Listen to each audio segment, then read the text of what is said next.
Hello, I'm Rachael Babin from the Oncology Network. Welcome to the Oncology Podcast's Experts on Point series. How common are oral cancers? Why is early detection important? And do GPs and dentists have enough awareness of these cancers? Joining me today to discuss these issues is surgeon David Wiesenfeld from Melbourne.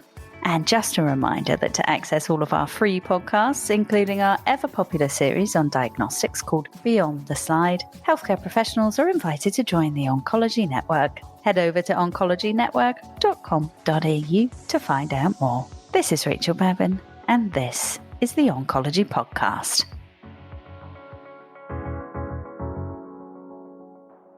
Hello, David. Welcome to the Oncology Podcast's Experts on Point series. Thank you, Rachel. So, can you tell us a bit about yourself and why you've come on the show today? Thank you very much, Rachel. My name is David Wiesenfeld. I'm an oral and maxillofacial surgeon working at the Royal Melbourne Hospital. I have in the past been the Director of Head and Neck Cancer at the Royal Melbourne. I've recently retired from that role, and I'm now in charge of education and research in the Victorian Comprehensive Cancer Centre in the field of head and neck cancer. The main reason we're speaking this evening is that we're about to conduct a symposium at the Victorian Comprehensive Cancer Centre in the diagnosis and management of head and neck cancer for the general practitioner. We want to try and improve the general practitioner, both medical and dental, ability to diagnose and partner us in the management of patients with head and neck cancer, particularly oral and oropharyngeal. Thank you. Now, before we get stuck into all those details, just for the broader audience, because our podcast and the Experts on Point series are in the public domain, I hope you don't mind briefly talking us through how prevalent these cancers are and where they typically appear in the body. In Australia, in the year 2022, there were 5,189 new head and neck cancers, the majority of which were oral or oropharyngeal. Tongue cancer is the most common in the head and neck, and there were 1,247 deaths in that year. They weren't patients who were diagnosed in that year, but they were cumulative deaths in that year. There's roughly a 3-to-1 male to female ratio. So certainly not insignificant numbers, and certainly warranting this effort to try and raise more awareness. So, what are the main risk factors for these cancers? Do genetics come into play often, or are lifestyle factors more relevant? Historically, and I think still today, the main risk factor is smoking and alcohol drinking. I see. We do have in Australia a reduction in smoking, and I think this is going to be reflected in a reduction in smoking-related head and neck cancers in the future.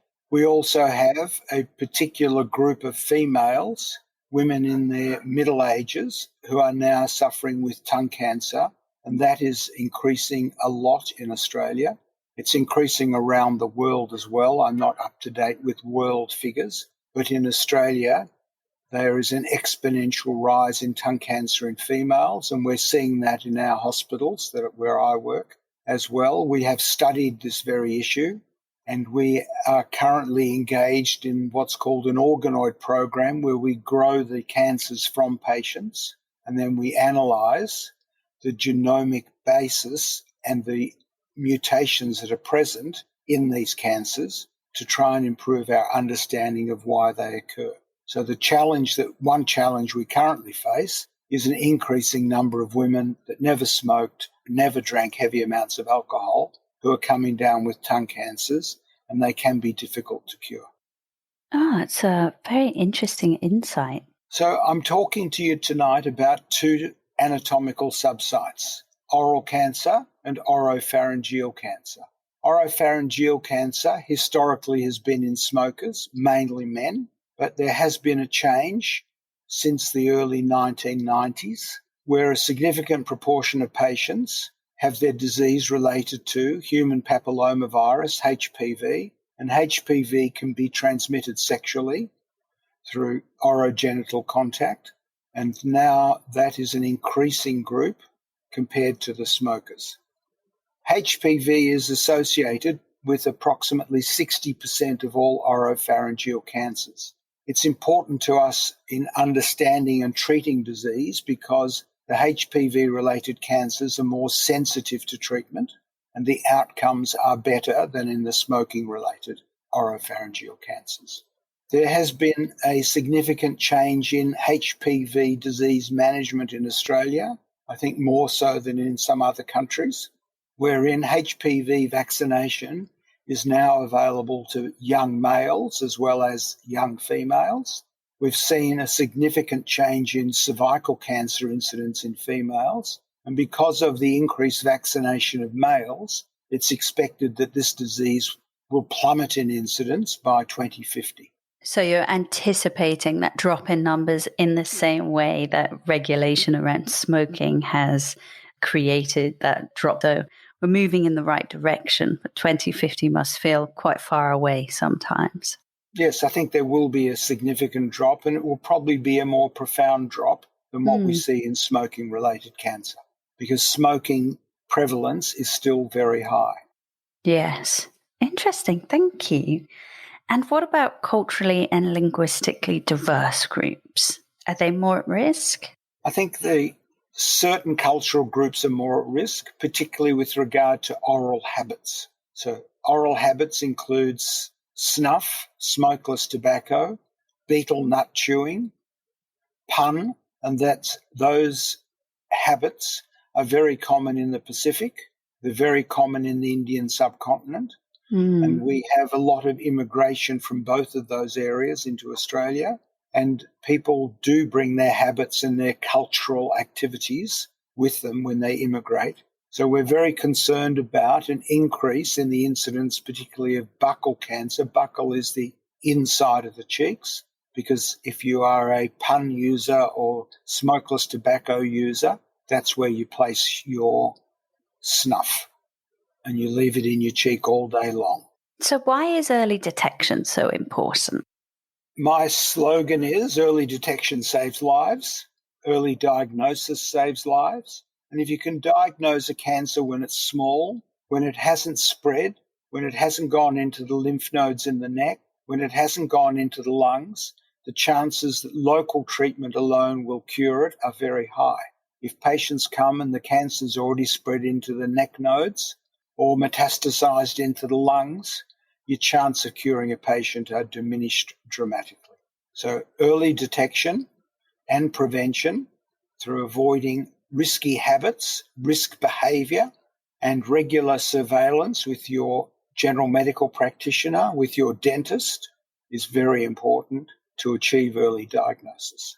We have had a few studies on this subject, and over a 20-year period, we've seen a dramatic improvement in the ability of general medical practitioners to diagnose oral cancers. So that's a positive, and we are working very hard to increase awareness amongst practitioners of these problems. Are there any kind of plans to reach out to the general population in terms of raising awareness? We do have, which we have had for many years, and which I have strongly supported, the use of photos and advertising on tobacco products, cigarette packet labelling, which show cancers, and many of those images are of oral cancers, tongue cancers, gum cancers. So yes, there is an education there about prevention of oral cancer by smoking cessation. Yes, an interesting nuance. So what are the main treatment options for patients diagnosed with oral or oropharyngeal cancers? And have there been any breakthroughs lately that excited you, perhaps? So there are different paradigms for treating oral and oropharyngeal. Patients with oral cancer are generally managed surgery first, and depending upon the surgical outcome and pathological staging, there may be an indication for radiation or there may be an indication for chemotherapy. There are very strict criteria for when do you use those adjuvant treatments. The criteria for chemotherapy is more strict than for radiation. Whereas oropharyngeal cancer is most often managed by radiation up front, sometimes combined radiation and chemotherapy with definite criteria for when, and to a much lesser extent, surgery up front, utilising modern techniques such as transoral robotic surgery, but it's generally for small tumours. So again, we come back to early diagnosis helps. Small tumours, and in particular those that have not spread or metastasised to the neck, because the normal pathway for metastasis from both oral and oropharyngeal is into the lymph nodes throughout the neck. And have there been any changes? There are a lot of changes occurring. Firstly, there are changes and improvements in surgical technique, a better understanding of how much tissue you need to remove in order to achieve a clear margin. And I think we have been pioneers on that in Victoria in reporting our outcomes and improvements that can be achieved by taking a little more. There are changes and advances in radiation therapy that are constantly occurring. There's a lot of technological improvement in the machines that deliver radiation, and the availability of chemotherapy and different types of chemotherapy is constantly on the move. Treatments that were given 10 or 15 or 30 years ago when I first started in practice are very different now than what they were then. And the newest treatment on the horizon, which is starting to show fruition and very positive results, is immunotherapy.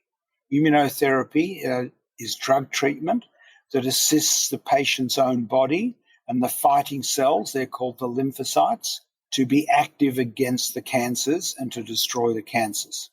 So it stimulates the immune cells. Excellent, thank you. It's a really nice summary. And what are the most common post-treatment complications that patients might experience? Well, the biggest challenge for us is trying to avoid mutilation with surgery. So whether you call mutilation of surgery, change of facial appearance, change of muscle function, change of nerve function, I wouldn't necessarily call them complications because they're expected, but trying to minimise them through improved surgical techniques is bearing fruit and showing improvements. Complications of radiation treatment can include tissue burning, can include damage to the viability of tissues, ulceration, and pain. Radiation also tends to cause dryness of the mouth because it selectively affects the glands that make saliva. So after you've had irradiation to the salivary glands, they don't work very well, and a lot of patients report dry mouth, which makes it more difficult for them to chew, more difficult for them to eat, more difficult for them to swallow. Yes, which has a big impact on quality of life.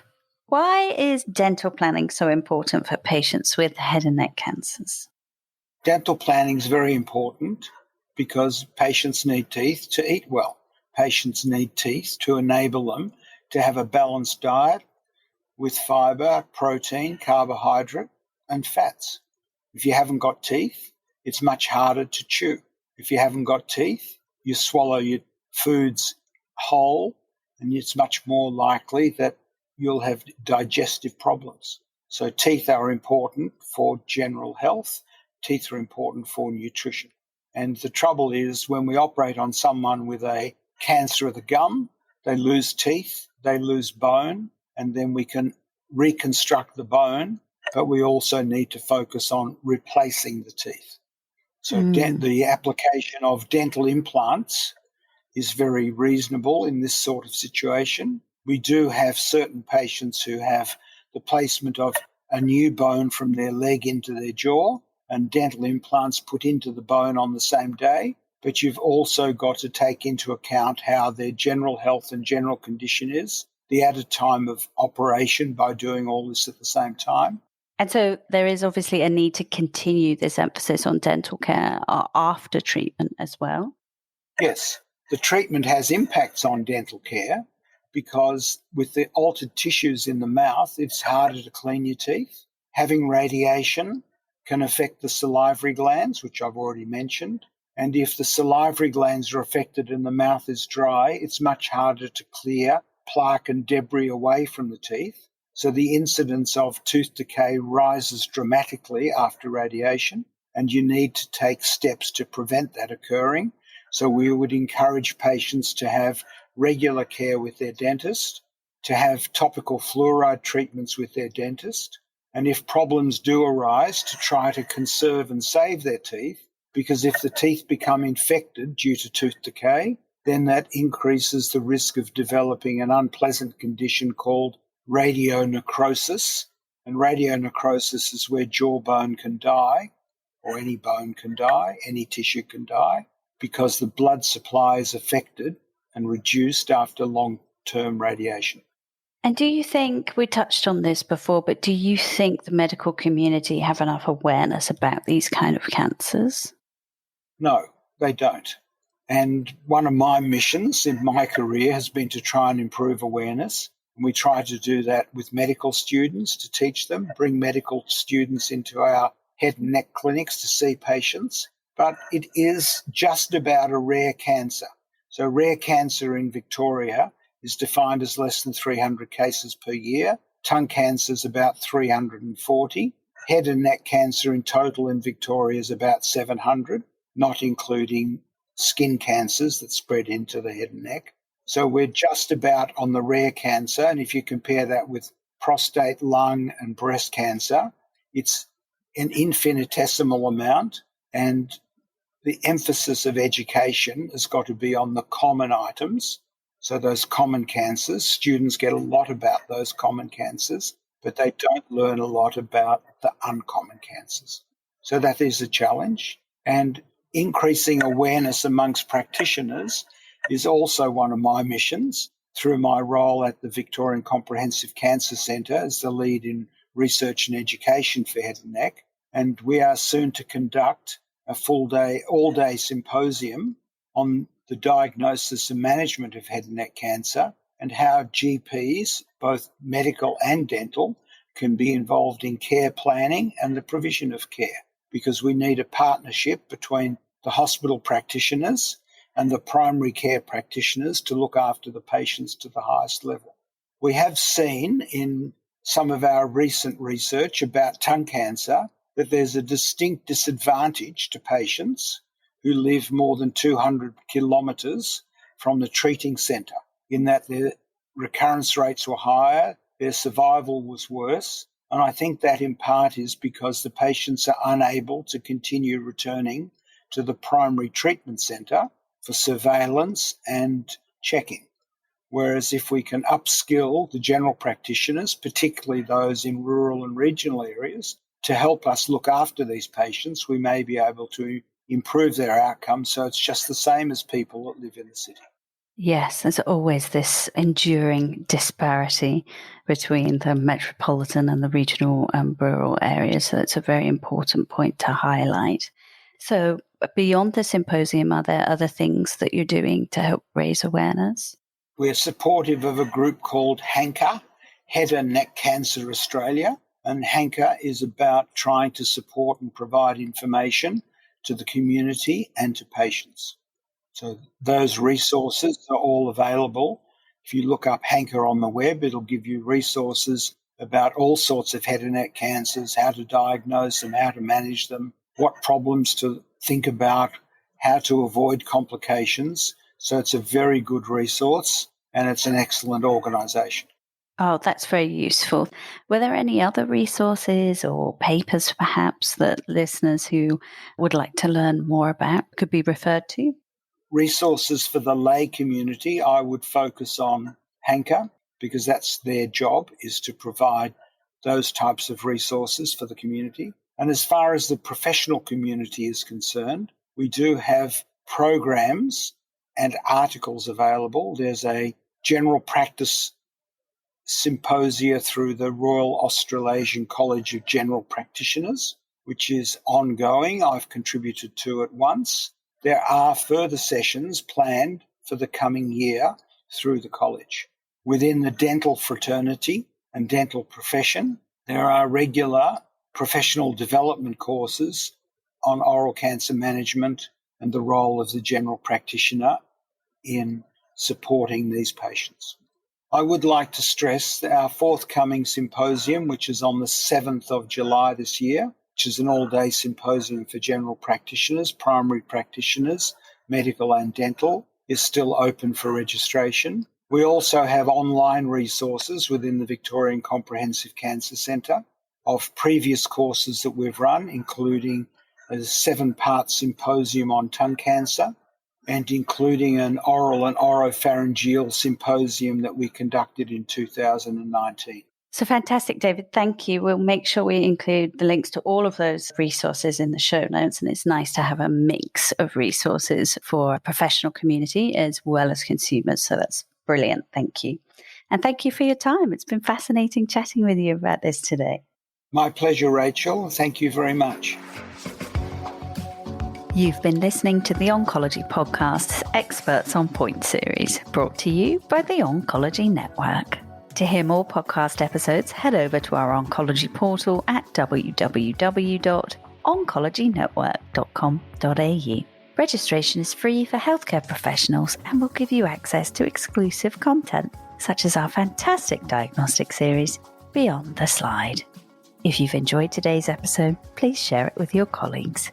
This is Rachael Babin, and this is the Oncology Podcast.